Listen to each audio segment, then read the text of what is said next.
the scorching African sun bore down on the small village of Iboodo. Dust swirled in the air as children played under the shade of the mango tree, their laughter echoing through the fields. But in a small, dimly lit hut on the outskirts of the village, a storm of pain and silence brewed. Aisha, just 8 years old, sat huddled with her younger sister, Halima. Though Halima was barely 3, she clung to her older sister as though her life depended on it. Aisha had always been her protector, her comfort in a world that seemed too harsh for someone so small. Inside the house, their father, Idris, sat sharpening his machete. His presence was like a shadow, dark and suffocating. The girls knew to tread lightly around him, for his temper was as sharp as the blade in his hand. That night, as the crickets sang their mournful tune, Aisha woke to the sound of Halima crying softly. She turned to see her father standing over them, his eyes cold and unfeeling. Aisha's heart raced as she instinctively placed herself between her sister and their father. "Daddy, please stop," she whispered, her voice trembling. "It's paining me." Idris ignored her plea, his grip tightening on her arm. Halima whimpered, burying her face in Aisha's chest.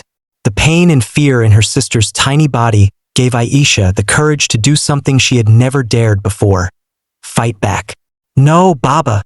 Aisha screamed, kicking and thrashing. Her sudden defiance startled Idris, and he stumbled backward.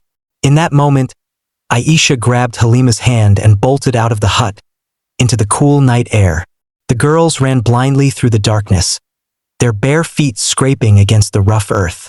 The village was quiet, the only sounds their ragged breaths and the distant hoot of an owl. Aisha's mind raced. She knew they couldn't go back. They needed help, but who could they trust?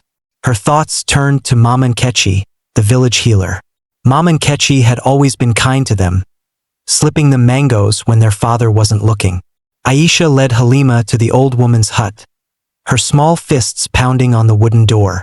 Mama Nkechi opened the door, her eyes widening at the sight of the terrified children. "Aisha? Halima? What happened?" she asked, pulling them inside. Through tears and broken words, Aisha told Mama Nkechi everything. The old woman listened silently, her face growing darker with every word. When Aisha finished, Mama Nkechi rose to her full height, her frail frame seeming suddenly powerful. "This will not continue," she said, her voice firm.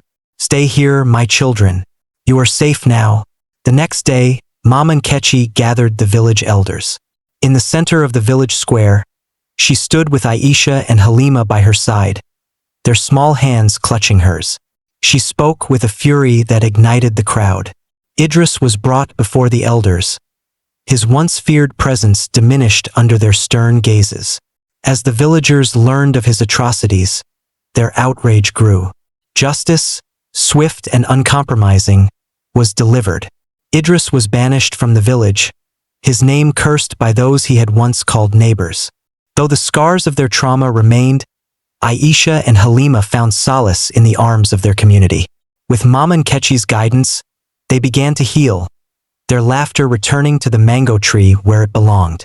And so, the sun rose over Iboodo once more, shining on a village that had learned the strength of standing together, and on 2 little girls who had fought for their right to live without fear.